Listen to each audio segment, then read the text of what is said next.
So get up. Top of the morning to ya. Now, back to Sunrise on News Radio 880 KCMX.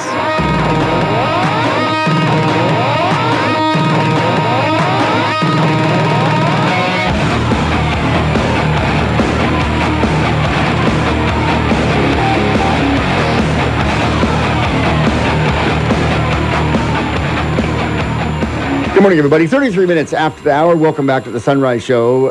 Craig Fronikin is your host, and want to welcome onto the program Dr. Mark Christian. He's the founder of the Global Faith Institute, based out of Nebraska, globalfaithinstitute.org. And what makes Dr. Mark Christian's story so fascinating is that he was raised in Egypt amongst the Muslim Brotherhood, and he was groomed to be a leader, as his family still is, but he had to leave his family. He was a doctor, he still is, an OBGYN doctor, and served in one of the most prominent hospitals, military hospitals there in Egypt, and then was able to get away and came to America, a born-again Christian, and has started the Global Faith Institute because he realized the breakdown of what's happening, and he has so much compassion for his brothers and sisters in the Muslim faith because they are, in fact, the first victims of bondage within the Muslim faith. And Dr. Mark Christian, it's so great to have you on this morning. We were just talking off air about the president's message at the National Prayer Breakfast, and the media has been going kind of nuts, but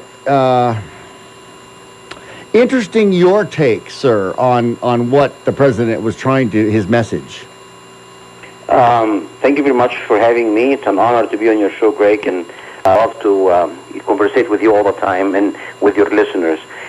Regarding his remarks at the National Prayer Breakfast, actually I was personally invited to that National Prayer Breakfast, and I was supposed to be there, but I prayed about it and I felt heavy on my heart. I didn't want to go. So I didn't go. I made the decision, didn't go, and I'm glad I didn't, because his remarks was very offensive, and it's going to be very hard to be quiet when he's comparing, Christianity and Judaism to the Islamic teachings, because they cannot be compared, as a matter of fact, in any way possible. And even the history that he brought in by saying the Crusades and the Inquisition and stuff like that, one of the problems, I wouldn't say it's a problem. I think America is based on separation of the church and the state, and even though it does not, say that in any of the official documents of the founding fathers, but it's still part of the culture of America. And also that the separation of the church from the state is based on some of the incidents like the Crusades and Inquisitions, and America for so long became very anti-Crusades and Inquisition in a way, and I agree with that. But the problem is the Crusaders are not representing Christianity. They were military forces that wanted to stop the oppression of Islam. This is something that people don't know. People don't know that it was for 400 years that the Muslim was waging war against Christians and against Jews and against the West, Europe, and they confiscated many lands and changed the culture and stuff like that. And it's finally, a group of leaders put army not even to take their land back, but just to support their follow pilgrimage going to the Holy Land. That's it. And you know why they put a different army? Because they were afraid to put one army in support of the pilgrimage, so the retaliation of the military will take their lands too. He seemed like he was just running. How he tried to connect everything, it was just very difficult. And he went right from the Crusades, and then he brought up the Muslim faith, and he says the Torah says, love thy neighbor as yourself. And then he said in Islam there's a hadith, I don't know what that is, that states none of you truly believes until he loves for his brother what he loves for himself. And then the Holy Bible. So he brings all these, and none of it. Can I interrupt you for a second? Yeah. And you mentioned this before. There is two things that you have to. The first thing is President Obama, by his remarks, would be the very first Western leader ever to mention the Crusades equally to jihad, and using the same narrative that Osama bin Laden used. If you listen to any of his speech, he always calls America the Crusaders, and the Christians are the Crusaders. And President Obama is the first Western ever leader to come out with these statements, giving, the right to jihadists to do what they are doing. It's finally coming out from the Western. This is what they said. This is exactly what it is. Finally, it's come to them. And the second thing is, what he was trying to say is completely not true, and he knows that. Why he knows that? Because he grew up in a Muslim nation, right. And Islam is in Muslim nations is an obligatory to study throughout elementary school, and they learn so much in the school that they are equipped to be actually leaders in the community as leaders. And what he said about you treat your brother in Islam is very clear about separating people from each other, saying, if you are part of the Ummah, part of the state, then you have rights as a Muslim. If you are not, you do not. So the verse that he referred to is actually saying exactly what he said. But he did not finish it, because it says about treat with respect your fellow Muslim. Christians and Jews and anybody else who are not Muslim has no rights whatsoever under Islam other than submission, and then you can have some rights by your submission. So, and this is very clear in Islam, and why I know that? Because Muhammad said so, because the Quran said so, because many verses said so. This is very clear in Islamic teachings that Muslims are different from anybody else. And this is the thing that they are skipping, is that other than that, we are infidels. You are not part of the Islam nation. I myself became a betrayal to the Islamic nation. This is why I'm supposed to be killed. This money on my head, because I'm out of the Islamic nation, because I'm not a Muslim anymore. I am betraying my. This is why I do not have rights. I'm supposed to be killed. I'm not be under the words that saying you treat your neighbor by nice. You make nice with your fellow Muslim. I'm not a Muslim anymore. This is why I'm out. I have to be killed. Wow. And this is the one thing, Mark, that they don't really talk about. Authorities, news media, whatever, is, what do you do with folks that aren't maybe have left, such as yourself, few and far between, but we're all infidels. Mark, we have a break we got to get to, but I want to continue this because it's just a real nugget I want our listeners to get. You got the Sunrise Show, News Radio 880 KCMX, and our guest this morning, Dr. Mark Christian with the Global Faith Institute. GlobalFaithInstitute.org is his website. I encourage you to get there. So much information, books, and things that he's put out. We'll be right back after this break. Now, back on News Radio 880 KCMX. Shout, I'm talking to you, so come on.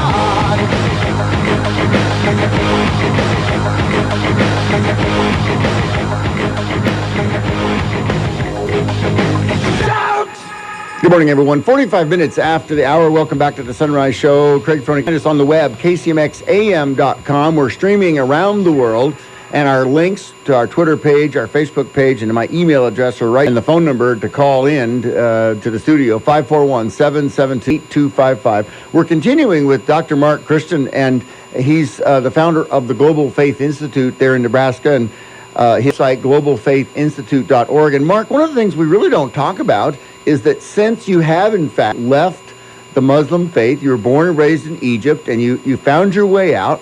You're a born-again Christian now, and you realize that Muslims are the first victims of bondage in the Muslim faith. But you yourself, sir, are you're creating waves, and because you're out of the Muslim faith, you're now commanded to be killed. Is that right? Islam teaches very clearly that anybody leaves Islam has to be put to death. Muhammad did this, and there was actually 2 years after Muhammad's death that there is a group of people, became Muslims just because of his sword.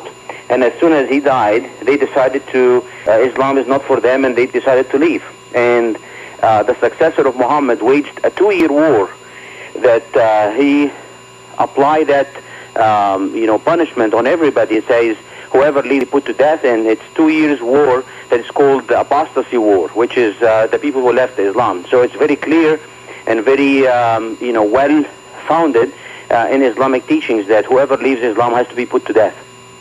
It's interesting, and so now you're here in America, and, you live with this. the Muslims, they even went after this, she was 14, I think, at the time, Malala from Pakistan, and they came up on the school bus. The assassin pulled out a .45 automatic handgun and shot her, and she... And this is because she's just getting, she stays as a Muslim. She's just getting some Western education of Islam, and Muhammad didn't say that, but Muhammad said that the woman should not leave her house whatsoever except when she's get married and when she's on her work to be buried. Education is against Islamic teachings. The fundamental Islamic teachings, education for women and work for women is against Islam altogether, and they have to be covered up, and they have to be there for husbands just to serve them and so forth. One thing that President Obama mentioned in his speech that said that Christians and Jews do not need to be on a high horse, right, and don't feel good about yourselves because we are all sinners. And I agree with him 100% that we are all sinners. But I want to tell him this: do not ride the high horse, Jews and Christians alike, for one reason, because Jesus and the Bible altogether teach us that we should not be on the high horse. Not because we are as Muslims in jihad, no, because God told us to be humble so we can be exalted. This is what God told us. So he doesn't need to come out and preach that to us. Jesus did that before already. Exactly right. And he said, unless we get on our high horse and think this is unique to some other place. Remember that during the crusade, it's so, he goes into the crusades and it's like, are you kidding me? So he also says, but a place where in past years, religious faiths of all types have on occasion been targeted by other peoples of faith. Go visit, do like I do. I go visit the mosque and a synagogue in your city, and I'm encouraging everybody to do that. Go to visit a mosque and a synagogue and a church, and ask the leaders. I went to the mosque over here, and I have a relationship with the Muslim leaders over here, quite frankly, more than else. And, and I'm taking advantage of the safety and the protection that the United States is giving me, because I cannot have a relationship with an imam in any other nation other than the United States because of my apostasy of Islam. Right.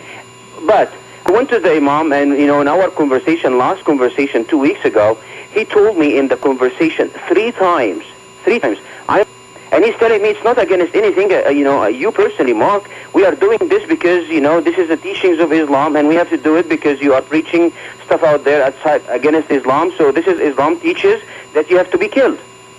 This is in the United States of America, in my own city. So can you hear anything similar to this from any Jewish leader or any Christian leaders in the United States or anywhere else? Can anybody do? No. Go visit your imam and ask him, does Islam really teaches that if you do not go to the mosque for 3 weeks on a row to pray on Fridays, you are supposed to be killed? Ask the imam in your neighborhood. You have the freedom. Go to the imam in your neighborhood and ask him this.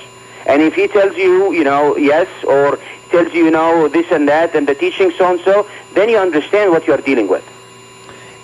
I just sit here and I am in absolute wonderment because of those comments, and it's like, where are our American leaders to just stand up and say, this is not going to work, and they need to know where the boundaries are, and the fact that they don't have the boundaries, it comes off as being incredibly dangerous. Well, Greg, I always say this, we are deceiving ourselves, and our leaders in the United States of America and the West are deceiving their people by telling them they are fighting terrorism, because they are not. We cannot start fighting terrorism for cleaning house, for making sure that our country is clear from terrorism, and this is not the case whatsoever. We have civilization jihad going in the United States of America, and we have terrorists ready to take action at any time when they are being called to do it. So how can we go fight terrorism when we have these atrocities ready to explode in our face in the United States? We can't. You cannot, I don't know if you do, but we have kind of a way over here that you cannot shovel, of your neighbor until you shovel your own driveway. You cannot get there. So I think it is better to start cleaning house first. We're talking about ISIS is very well funded. We have organizations over here are funded by your own money, and those are CARE and ESNA and MSA, and I talk about them quite often. Those organizations have your own money in their pocket, using it against America on a regular basis, on a daily basis. All of them has been recognized as Muslim Brotherhood front groups. Why we are having Muslim Brotherhood in the United States? Why am I last week invited 15 Muslim leaders, 12 of them are Muslim Brotherhood leaders, go to the White House, and the narrative is not to stop terrorism, but to slow. Exactly, and why? Did you hear Islamophobe killing anybody, beheading anybody, burning somebody alive? No. Islam is causing problems across the globe. Why didn't you sit with those leaders and talk about how can we fight terrorism? He's not doing that. No, and then some wanted to keep their names secret, I guess. And what exactly is the goal there?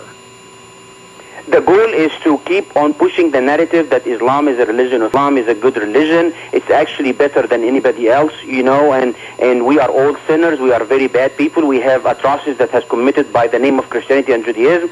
So we have to all worship the same, you know, we all worship the Kumbaya thing, worship the same God and stuff like that. You know, if you open, you know, the Quran, and if any Muslim knows that it says very clearly in the Quran, whoever associates himself with Jews and Christians is an apostate, and he is supposed to be killed. It says nobody, God is gonna, Allah is not going to accept religion from anybody except Islam. So Islam itself is the idea that we all worship the same God. Islam is pushing the idea that associating yourself with Jews and Christians is bad. So when he's doing this, he's actually trying to eradicate Christianity and Judaism and to destroy the church and the synagogues from and the biblical foundation of this nation altogether. It's unbelievable. You know, we have in God we trust, you know, and Mark, we're out of time, but what's so amazing to me is, once again, in these remarks that President Obama made, he recites the Torah, love thy neighbor as yourself, and Islam, the hateth, but quite frankly, he paraphrased that whole thing.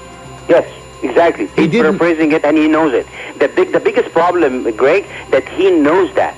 See, if he doesn't know, if he's ignorant, you know, then maybe I would accept that. Right. But he knows it very well. How will we know that? Because he grew in a Muslim nation. His dad is a Muslim, and his stepdad is a Muslim. Growing out with a Muslim nation, ask anybody who lives in a Muslim nation, tell him religion is an obligatory from kindergarten all the way to the end of 6th grade.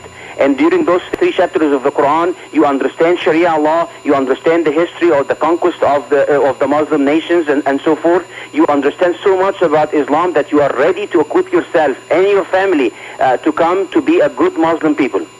It's so dangerous. I just can't believe that he's playing that card and then getting away with it. Well, Mark, it's interesting. It's so fascinating, and thank you so much for your time this morning. I know we're so busy with everything going on. I so appreciate your time this morning. Ladies and gentlemen, Dr. Mark Christian with the Global Faith Institute. Get to his website, globalfaithinstitute.org. He is doing amazing, wondrous things. And Mark, you have a couple of events coming up. Talk about those real quick.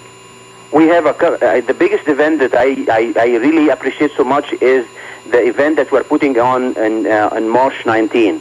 For the very first time ever in the Midwest and Nebraska, we have a pro-Israel put together. And can you imagine, it's an ex-Muslim, ex-Egyptian who's putting a pro-Israel for the first time in history in the Midwest. And as a matter of fact, this is a historical event as well, because this is the very first an ex-Muslim, ex-Egyptians in history to put a pro-Israel event. And I'm very excited about this one. I really wish I will put it on our website as soon as we get it. Okay, good deal. We got to get going, but thank you so much, Mark. We'll talk to you real soon. Have a great day and stay safe, sir. Thank you very much. All right. Bye. We'll be back. More on the Sunrise Show after this break.